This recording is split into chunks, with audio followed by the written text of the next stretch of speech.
Hello everyone. आज हम non performing assets के बारे में पढ़ेंगे। हमेशा हमने न्यूज़पेपर या आरबीआई की गाइडलाइंस में ये टर्म यूज़ करते हुए देखा होगा, नॉन परफॉर्मिंग एसेट्स या एनपीए। तो इसे समझने से पहले first of all we'll understand what is assets. Assets क्या होते हैं? See, for a individual you have money, तो वो आपके लिए एसेट हो गया। You have a car, it is asset to you. So वह some sort of valuable thing, ठीक है, it is asset to you. अब इसे बैंक के टर्म्स में समझते हैं। बैंक के लिए एसेट और लाइबिलिटी, मतलब लाइक एक पर्सन के लिए एसेट भी होती है और लाइबिलिटी भी होती है। तो इन दोनों टर्म को हमें समझना होगा। एसेट क्या होता है कि बैंक के टर्म्स में एसेट क्या होता है कि लाइक बैंक के पास बिल्डिंग है बड़ी सी, ठीक है, उसकी कुछ वैल्यू होगी, या बैंक ने किसी को लोन दिया हुआ है, उसका इंटरेस्ट आएगा, तो उसके लिए ये चीज़ एसेट हो जाएगी, ठीक है। कुछ valuable thing is asset to that bank. अब बैंक के लिए लाइबिलिटी क्या होगी? उसने किसी पर्सन के पैसे को जमा किया होगा, ठीक है, अपने बैंक में, तो उसको कुछ इंटरेस्ट देना पड़ेगा उस इंसान को, तो that will be liability for that bank. Okay, so कुछ एसेट्स परफॉर्मिंग होते हैं, कुछ नॉन परफॉर्मिंग होते हैं, ठीक है। परफॉर्मिंग एसेट्स क्या होता है कि if bank has given you loan, then they will recover, you are paying interest or the principal amount to the bank, then it is performing for bank, ठीक है, it is good for bank, it is healthy for the banks.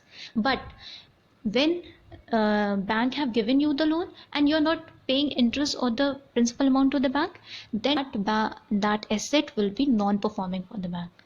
Okay, now further we will first of all we'll discuss about non-performing assets. Non-performing assets are for 90 days if you have taken loan from bank, ठीक है, for 90 days you have not paid anything, neither the principal amount nor the interest payment, then the asset, that money given by the bank is termed as non-performing, NPA. Okay, and it is for different loan it is different. Personal loan के लिए ये 90 days का आपको criteria, और other loans के लिए। पर for agricultural loan ये 90 डेज़ का क्राइटेरिया नहीं होता। उसमें क्या होता है, अगर शॉर्ट ड्यूरेशन क्रॉप के लिए आपने लोन लिया है, तो interest not paid for 2 crop season, it is NPA, ठीक है। और अगर लॉन्ग ड्यूरेशन क्रॉप्स के लिए लिया है, तो interest not paid for 1 crop season. Okay, so that is NPA for bank. Further we'll classify this NPA. Okay, now this asset I told you, it is of 2 types, performing and non-performing, ठीक है। Now non-performing assets are further classified into 3 substandard assets, doubtful assets and loss assets. Okay, now आपने bank ने loan दिया, ठीक है, एक person को loan दिया, और वो उस पर्सन ने 90 डेज के अंदर ना इंटरेस्ट पे किया, ना प्रिंसिपल अमाउंट पे किया, कुछ भी नहीं पे किया, ठीक है, तो वो हो गया एनपीए, नॉन परफॉर्मिंग एसेट्स। अब उसके बाद क्या हुआ, 12 महीने के लिए, for 12 months he has not further paid anything, ठीक है। अब 12 महीने के लिए और भी कुछ भी नहीं पे किया, 90 दिन के बाद 12 दिन के लिए अगर उसने फिर भी कुछ नहीं पे किया, तो वो उस एसेट को बोलेंगे बैंक वाले सब स्टैंडर्ड एसेट्स, ठीक है, सब स्टैंडर्ड एसेट्स।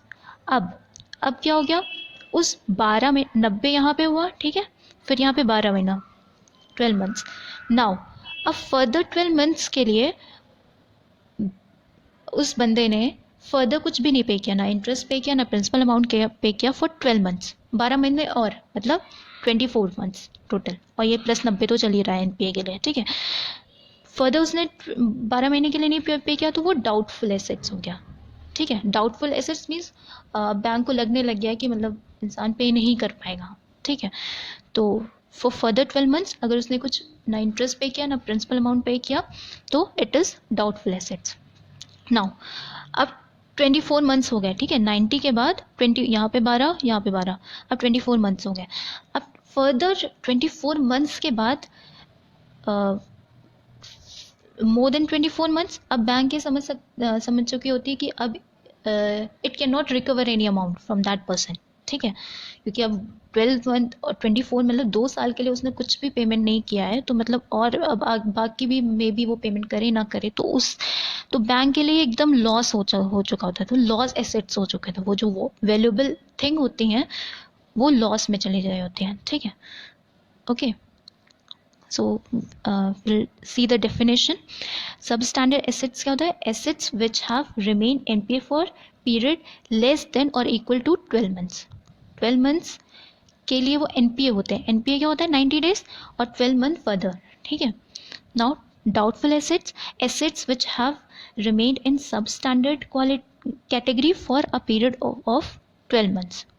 फर्दर 12 मंथ के लिए वो सब स्टैंडर्ड कैटेगरी में रहेंगे, तो it will be doubtful assets. और loss assets are it is considered uncollectible and of such little value that its continuance as a bankable asset is not warranted, although there may be some recovery हो सकती है, पर it is said that now it has been lost, further may be bank could not recover from that। कोई warranty नहीं है कि bank कुछ उस लोन में से कुछ पैसे वो रिकवर कर सके। Okay, so this is non performing assets. Okay, thank you.